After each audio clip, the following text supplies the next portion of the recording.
Hey guys, welcome back to the channel, and today I'm going to be doing a guide on how to play center in 3s and 6s. I've been wanting to do a video like this for a while now, and since a lot of people are playing the game during this time, I figured this would be the perfect time. As a center, you are the backbone of your team. What I mean by this is that a good center needs to be able to shut down a team defensively while also driving the play on offense. The way you play in 3s and 6s are very different, however, your core objectives stay the same. I'll get into what I mean in a second, but first, let's take a look at some builds that you should use. So for 3s, since there's a lot of open ice, you're going to want to build your player around being a strong skater and a good offensive player. For 3s, I like using a 5'7", 169-pound sniper with quick wrister as my primary trait, quick first step as my secondary trait, and marathon man as my specialty. With this build, you're super easy to knock off the puck, but if you use your skating to your advantage, it shouldn't matter too much. Plus, with 94 wrist shot accuracy and 93 power, you're a shooting god, and I've been able to pick corners consistently with this build. If you're not somebody who likes to play a super fast-paced game and you like to be more of a playmaker for your team, there's a bigger build I recommend that you use. Another good 3s build is a 6', 186-pound playmaker with quick first step as your primary trait, quick wrister as your secondary trait, and marathon man as your specialty. This build isn't as fast as the previous one, so I don't like using it, but with quick first step on, this build isn't slow by any means. Your increased offensive abilities are great if you prefer to play a bit slower or like to be a true team player. For 6s, I don't recommend using either of these builds because in 6s, the center has much more of an important role when it comes to battling and physical play. For 6s, I like to use a 6'2", 214-pound power forward, with offensive minded as my primary trait, core balance as my secondary trait, and marathon man as my specialty. I built this to revolve around being strong on the puck and being somebody who can be at the center of the rush. With 92 puck control and 85 balance, you'll be near impossible to knock off the puck. If you do want to go full control mode, you can swap out core balance for beast mode, which gives you 95 puck control, but I feel as though 92 is already good enough. Honestly though, these are just guidelines and you should make a build that suits your playstyle. Now that we've covered builds to use, let's move on to the actual in-game tips. So firstly, as a center, your main job is to keep your opponents out of the middle of the ice, which sounds simple enough until you actually try it. In the neutral zone, you almost want to act as a third defender, however, play a bit staggered to deter your opponents from trying to break through the middle. What I mean by this is play a bit higher and more aggressive than your defenseman. Your opponents will see this and not want to challenge you head on, as they need to beat you just to get to your defenders. If you can successfully push the puck carrier into a one-on-one with your defenseman, you want to trail the puck carrier and take away his inside option. You want to be in such a position that you can cut off any move he tries to make to the inside, but you can also take away the puck if he stops and tries to go backwards. If in the case you don't have the chance to be prepared for defense, such as a turnover at the blue line, you always want to find a man and stick to him. You need to backcheck like crazy in this instance, so find an opponent who looks like they might be heading to the net. Your job is to guard this player with your life and do everything possible to make sure they don't get the puck.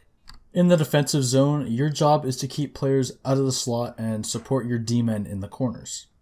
Guarding the slot is pretty self-explanatory. You want to keep the puck out of the high-scoring areas for your goalie, but just be careful that you don't take any penalties. Try to push guys to the side of the rink as best you can because the chances that they're going to be able to set up a play or score are pretty low. Now, as a center, you never want to go into the corners yourself unless you are the closest defender. You don't want to be in the corner because that leaves one more open opponent and it's very easy to beat somebody in a 1v1 in this game. When there's a battle in the corner, you want to be beside the net guarding any quick passes to the slot. And also be there so the puck carrier can't just walk out and come in on your goalie. Your job in this scenario is to read what's happening in the corner and pick up any opponents who may be streaking in towards the slot. If your defenseman loses this battle, it's now your job to apply pressure to the puck carrier and force them to make a mistake. When the puck moves up to the point or along the half wall, you want to let your wingers pressure the puck.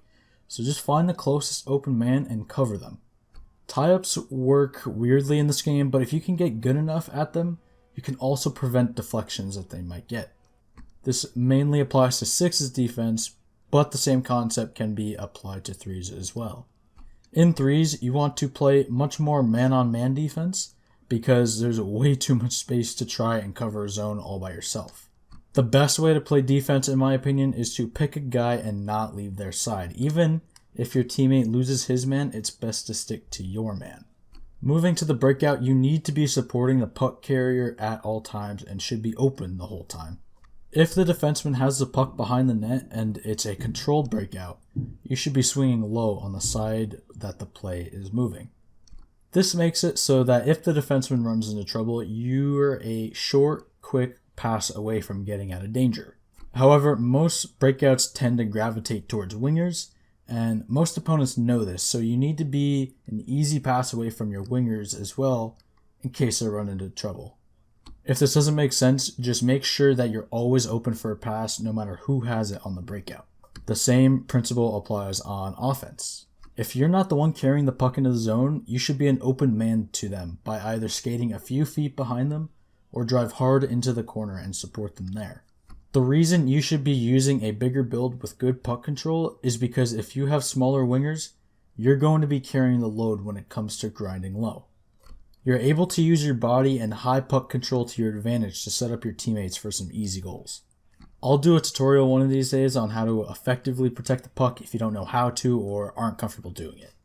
In sixes, on the power play, I personally like to screen the goalie since I do use a bigger build, and I recommend you try it out as well.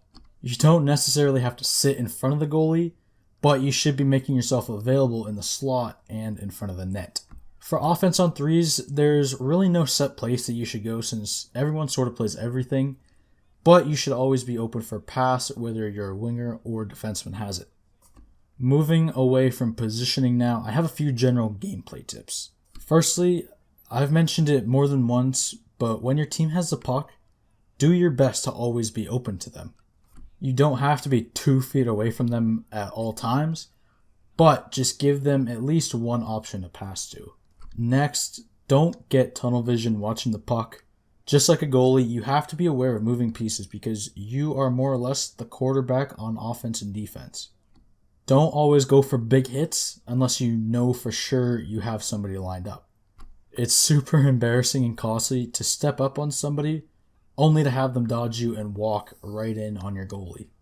Lastly, familiarize yourself with all the dekes and constantly train to be better at them. This is more for threes, but I recommend everyone does it because some of the dekes in this game are nasty and they can help you get out of many sticky situations. Now, although this is a center guide, I didn't mention face-offs because I feel that deserves a video of its own. So soon I'd also like to make a face-offs guide to go with this so that you guys can have a complete package. But that is going to do it for this video. I hope you all enjoyed, and if you did, make sure you like, comment, and subscribe. And I will see you all in the next video. Peace.